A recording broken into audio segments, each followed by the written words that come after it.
আবসারুহা খাশিআ ইয়াকুলুনা আইন্না লামারদুদুনা feel হাফিরাহ।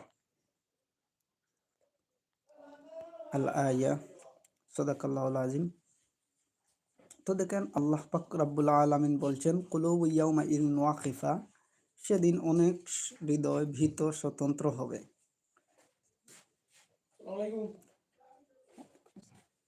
তারপরে আল্লাহ পাক বলছেন তাদের দৃষ্টিসমূহ নত হবে। তারপরে আল্লাহ পাক বলছেন ইয়াকুলুনা আইন্না লামারদুদুনা ফিল হাফিরা, তারা বলে আমরা কি পূর্বাবস্থায় প্রত্যাবর্তিত হইবই।